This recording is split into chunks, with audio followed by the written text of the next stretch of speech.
There was a time before names, before cities, scripts, and the tidy borders of belief, when the world hummed with voices older than story. From that ancient hum rose beings of raw shape and will, primordial goddesses and gods, whose names were not spoken so much as remembered by the bones of the earth, the flight of the first birds, the silver thread of rivers.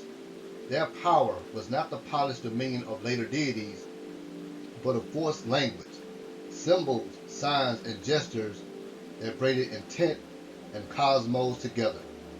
Those marks were tools and treaties, keys and warnings, simple in appearance, enormous in consequence. This book is an invitation back into that shadowed grammar. It gathers fragments, sigils whisper in ruins, patterns woven into ceramics, echoes and lullabies, and reintroduces the magical symbols of power that once opened thresholds, calmed storms, and called dormant gifts to life. These are not ornaments of antiquarian taste, they are working shapes of attention, lines that focus thought, forms that locate resonance in the body, icons that map relationship between human will and larger currents. Why now? Because long forgotten knowledge sleeps in plain sight. A carved stone, a child's name, a farmer's superstition, each holds a trace. When taken seriously, these traces thread together into a living tradition.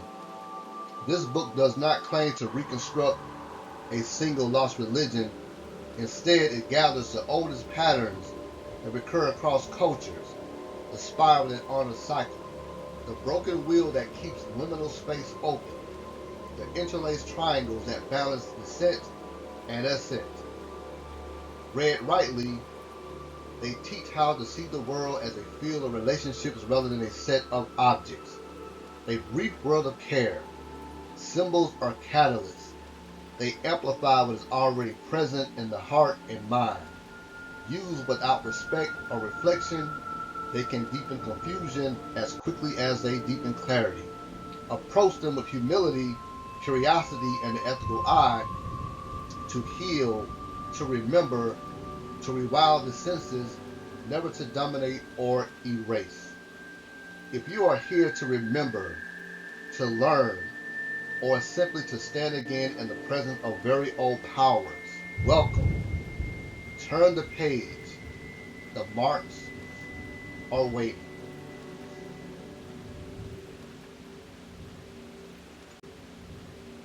Here is one of the very ancient elder goddesses that you will be learning to work with in this book, Wisdom of the Goddesses, Gods, Magic and Wisdom of the Goddesses and Gods. This is the divine goddess of grace and mercy. Her energies will help with higher guidance, transformation, manifestation, and more. She is a goddess within the Akashic records. She represents the energetic library. Her energy unlocks the gates of heaven. She's a gateway opener, a gateway builder. With her energies, you can unlock wisdom and knowledge of anything you wish to learn and desire. The way to utilize her energy as well as her name is in the book. This is the divine goddess of righteousness. She utilizes the energies of the sun and the earth.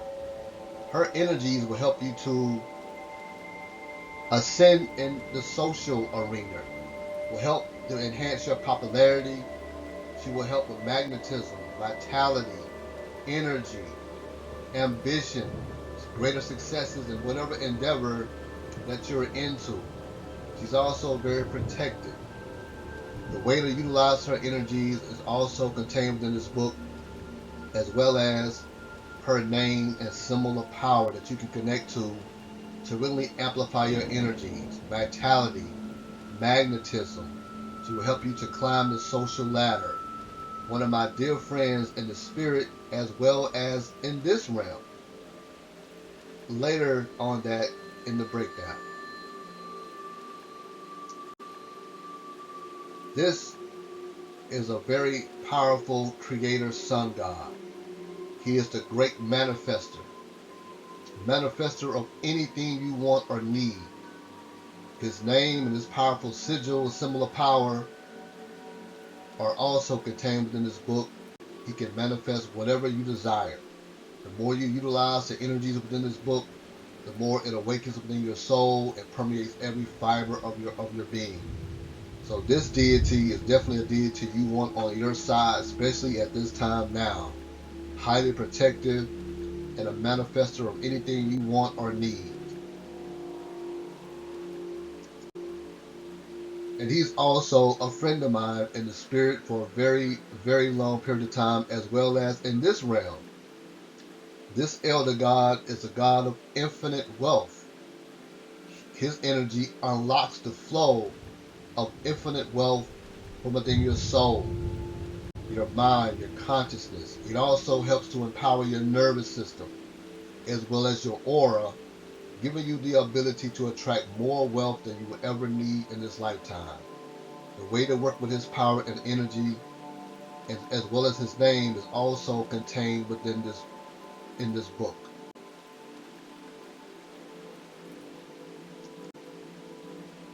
This is an awesome God, another dear friend of mine in the spirit as well as in this realm. He is a God of justice, the ultimate protector. His energy clears the soul of all attachments obstructing the soul's highest mission in this incarnation. His energy clears any negative cords, any negative ancestral energies, poverty consciousness, abandonment cords that dwell within the soul issues.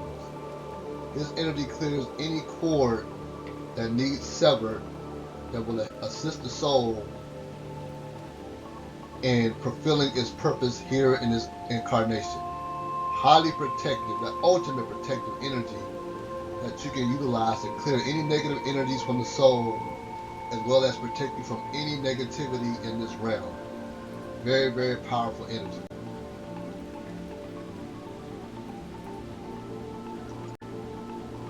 These are the divine twins.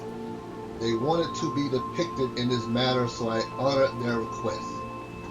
Their energies help one to balance the masculine and feminine energies within ourselves. Reconnecting with and balancing the ancient masculine and feminine energies within is often described as a process of inner harmony. Across many spiritual and philosophical traditions, these energies symbolize complementary forces that already exist inside every person, regardless of gender. When they are balanced, people tend to experience greater clarity, stability, creativity, and purpose. In many traditions, the masculine energy represents qualities such as direction and focus, structure and discipline, protection and boundaries, action and manifestation. The feminine energy is often associated with intuition, inner knowing, creativity, nurturing, flow and receptivity, emotional depth and connection. Neither is superior to the other. They are meant to function together like two currents of the same force. Over time, cultures and personal experience can cause people to lean too heavily into one energy while suppressing the other. When this happens, it can show up as burnout from constant action without rest. This is overactive masculine. Feeling stuck in ideas or emotions without taking action, this is overactive feminine. Difficulty in relationships, lack of inner alignment or purpose. Reconnecting with these ancient energies help restore the natural rhythm between doing and being, logic and intuition, strength and compassion. When these energies are balanced within a person, decisions become clearer because intuition and logic work together. creativity increases because ideas can merge and be built into reality. Emotional stability improves. Personal power feels more grounded and natural rather than forced. So, utilizing the energies of the divine twins that dwell within you will help manifest this inner harmony that most, especially here in the West, really need at this time. So, their names and the way to utilize their divine energies are also contained within this book. This divine goddess, the bridge between the worlds, she is not in this book, but she is the catalyst to the channeling of the elder gods and goddesses that are coming through me and my soulmate at this time. So it's through her energy and the next powerful creator god is where these deities are coming through at this time to assist those that are ready to move in their highest conception of themselves. As I mentioned earlier, half of the deities that I just talked about, I know personally in this realm as well as the spirit realm. This is a service that we provide. We assist one in remembering who they are as a deity. Not some other name that that you may get in some shaman practice, no disrespect to shamans, but we can tell you who you are as a deity, and with that comes your own personal symbols of power that you can now draw power directly from your God self or goddess self. So you no longer have to refer it to as your higher self. You know who you are as a deity, and now you can begin to chant your own God or goddess name. That is so dope. And this particular goddess is here in this realm. So I'm able to connect with her in this realm as well as the spirit realm. That is so dope.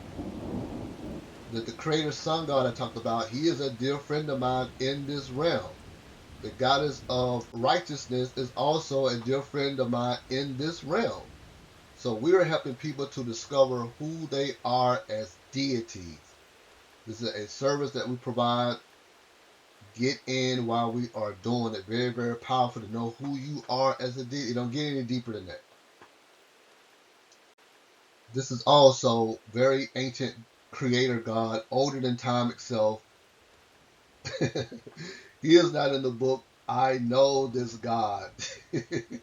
I'm chuckling here, but very, very powerful. These last two deities is where the channeling energies first started. Now other deities are coming forward to be ushered into this realm to help elevate the realm, elevate the vibration of this realm. So many of you are walking deities. You've heard about this.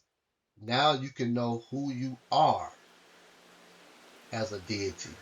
For those interested in that service or the book, get at me through messages or my Gmail. See you soon. Until next time, peace.